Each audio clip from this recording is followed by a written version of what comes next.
નમસ્કાર, યલગાર ન્યૂઝમાં આપનું સ્વાગત છે।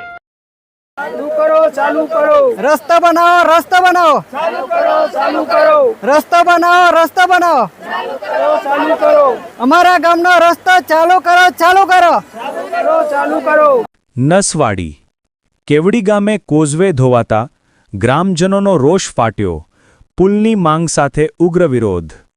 નસવાડી તાલુકાના કેવડી ગામ નજીક આવેલો કોઝવે ચોમાસાના વરસાદમાં ધોવાઈ જતા ગ્રામજનો ભારે મુશ્કેલીનો સામનો કરી રહ્યા છે।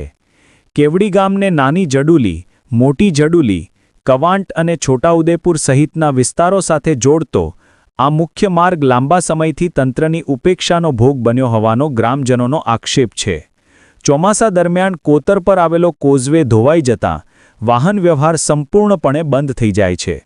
પરિણામે મોટરસાઇકલ અને અન્ય વાહનોની અવરજવર અટકી જાય છે। એટલું જ નહીં, 108 એમ્બ્યુલન્સ જેવી આવશ્યક સેવાઓ પણ ગામ સુધી પહોંચી શકતી નથી। તાત્કાલિક સારવારની જરૂર હોય ત્યારે દર્દીઓને પગપાળા કોઝવે પાર કરાવી સામેના કિનારે લઈ જવાની ફરજ પડે છે, જે જીવલેણ સાબિત થઈ શકે છે।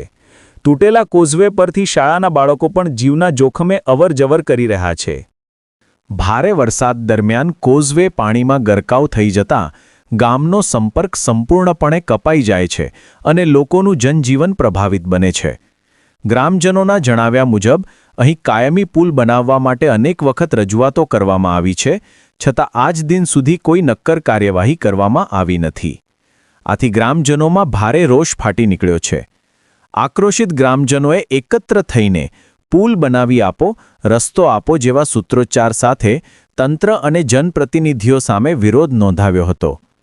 ગ્રામજનોએ તાત્કાલિક ધોરણે કાયમી પુલનું નિર્માણ કરી સમસ્યાનો ઉકેલ લાવવાની માંગ કરી છે। હવે તંત્ર ગ્રામજનોની આ માંગને કેટલા સમયમાં સ્વીકારે છે અને ક્યારે કાર્યવાહી કરે છે તેના પર સૌની નજર મંડાઈ છે। માંથી છોકરાઓ સ્કૂલે જાય છે અને બાઇક પણ નથી ચાલતી। સ્કૂલે જવા માટે છોકરાઓને રસ્તો જોઈએ, રસ્તો અમારે જલ્દથી જલ્દ બનાવવો જોઈએ। રસ્તો ધોવાઈ ગયો છે, એના માટે અમે કહીશું કે સારો એવો કંઈ પાકો પુલ બને અને કોઈ વખત નદી આવે તો તૂટે નહીં। 35 ગામોને જોડતો રસ્તો છે આ। અમારી માંગ એટલી જ છે કે અમારા ફળિયામાંથી આ જે રસ્તો છે પાકો, એને અમારે ફૂલ પાકો બનાવવા માંગીએ છીએ, કેમ કે ડેમ જ બનવો જોઈએ અહીંયા બેન। નસવાડી તાલુકાના કેવડી ગામમાં છોટાઉદેપુર જવા માટેનો ઠેઠ નર્મદા કાંઠેથી 30 થી 35 ગામના માણસો આ રોડ પર અવર જવર કરે છે અને આ રોડ નારું ત્રીજી વખત બાંધ્યું છે, ત્રીજી વખત તૂટી ગયો। એ પુલ બનવા જોઈએ અને આ રસ્તાને તાત્કાલિક સરકાર ચાલુ કરે એવી અમારી માંગ છે।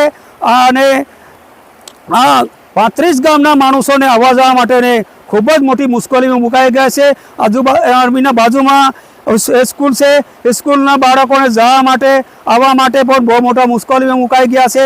આ નારાને હોપુસું બધું ભ્રષ્ટાચાર છે, હોદેલું સળિયાઓ નાખેલો પણ નજરે જોવા ના મળે એવી હાલત છે અને તાત્કાલિક તપાસ કરવા આવે એવું અમારી આ મંત્રણ છે। અને આજુબાજુના ગામડામાં પણ ખૂબ જ મોટી મુશ્કેલીમાં મુકાઈ ગયા। આટલું મારી રજૂઆત છે, તાત્કાલિક તપાસ થાય મારી રજૂઆત છે। ભાઈ મોતીભાઈ પોલીસ હોટેલ કેવડી।